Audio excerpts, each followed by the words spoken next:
Avant de regarder cette vidéo, je tiens à vous avertir, la plupart de nos clients viennent pour des chirurgies réparatrices. Les gens demandent des réparations pour des greffes de cheveux mal faites et surtout pour des lignes frontales, donc si vous regardez ceci, il y a de fortes chances que vous soyez une victime. Soyez prudent, et assurez-vous que vous tiriez des enseignements de cette vidéo. Soyez prudent.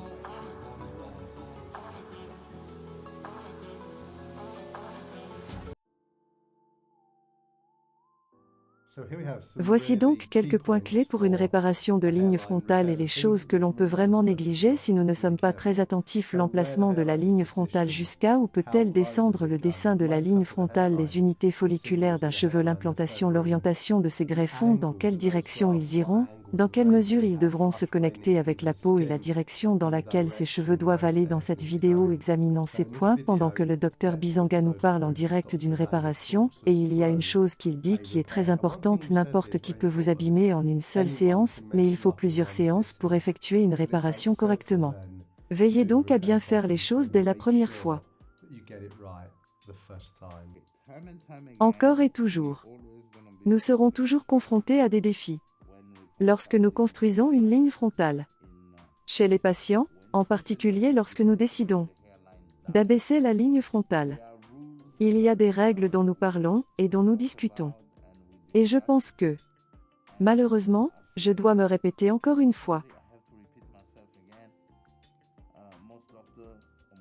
La plupart des cliniques ne comprennent pas ces règles. La première règle est celle des proportions. Nous regardons généralement le menton et la pointe du nez.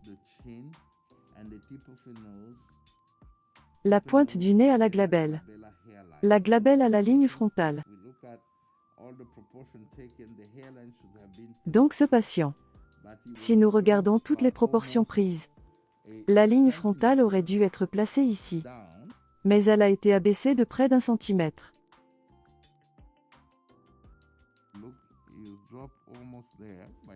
Regardez, vous descendez presque d'1 centimètre. Mais quand je demande au patient de froncer les sourcils, quand on lui demande de froncer les sourcils, vous pouvez voir que sa dernière ride est quasiment là où ils ont placé la ligne frontale.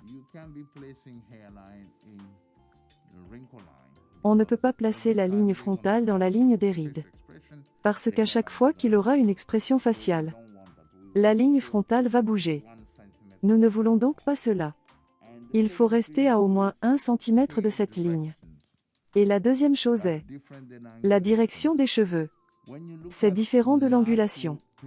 Lorsque vous regardez les cheveux naturels d'un patient, ici, ils vont dans cette direction. Voici la direction naturelle de ses cheveux sur la tempe. Mais regardez ce qu'ils ont fait. La direction des cheveux est placée de cette façon, ce qui rend la manière de se coiffer pas du tout naturelle. Et l'ensemble est juste un gâchis. Parce que vous avez 3 cheveux, 4 cheveux près de la ligne frontale. Il n'y a pas de ligne frontale définie.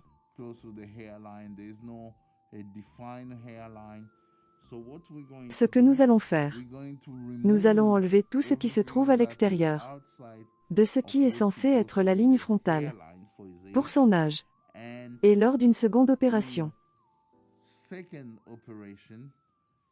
Nous reconstruirons la bonne ligne frontale en suivant les directives et surtout les directions des cheveux. Il est donc très important de comprendre cela. Il suffit d'une seule opération pour vous abîmer. Mais il faudra du temps et des ressources pour y remédier.